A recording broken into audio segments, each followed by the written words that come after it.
Hello, my reflection this morning comes from you not from Felixstowe but from Catalonia in northern Spain. It's a lovely sunny day today, but over the past few weeks the weather in Spain hasn't been that good. While we were having a lovely sunny Easter, in Spain they were having it wet.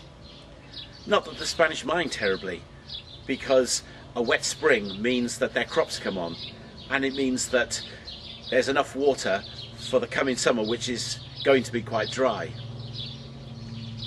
I love the springtime. It's my favourite time of the year, and there's a good reason, I think, why that is, because for me it reminds me always of new life. Plants begin to come back to life. The trees start to get foliage again. We get the lovely spring flowers, and it reminds me so much of the wonderful Creator God that we have.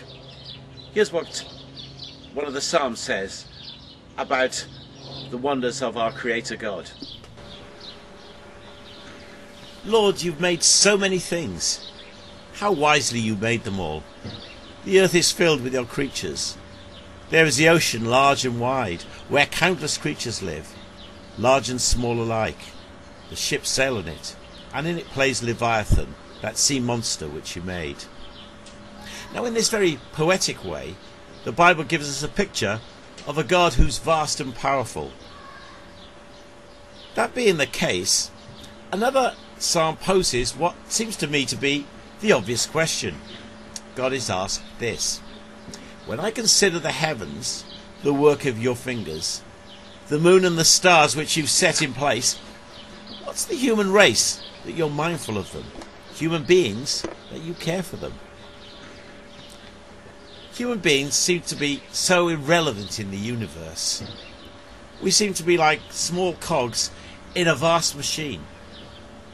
We seem to be part of a regular pattern of seasons and cycles of life and death.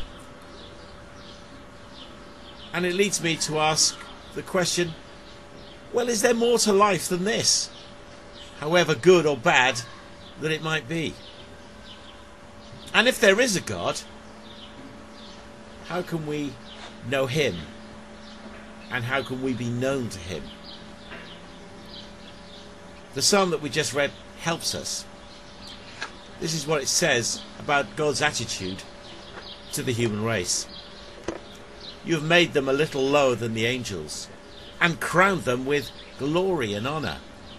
You've made them rulers over the works of your hands, and put everything under their feet, all flocks and herds, and the animals of the wild, the birds in the sky and the fish in the sea, and all that swim the paths of the seas. Rather than being irrelevant cogs, God has given us a very important role as stewards of this world, people who can change and shape our planet. Not that we've got a very good history of being kind to our environment, or kind to one another for that matter. And we've not had a great history of recognising God either. Yet God still wants to know each one of us. At Easter we remembered again how God came to this world as a human being and died that we might be connected again to God. This doesn't just have a here and now dimension, but an eternal one.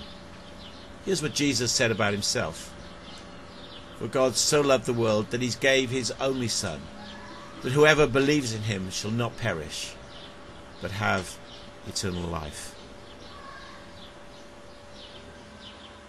And as I close my thoughts for today, let's remember that as we think on the spring and the cycle of life, that we have a God who wants to say to us that there's much more to life than this, and in Jesus we can find that.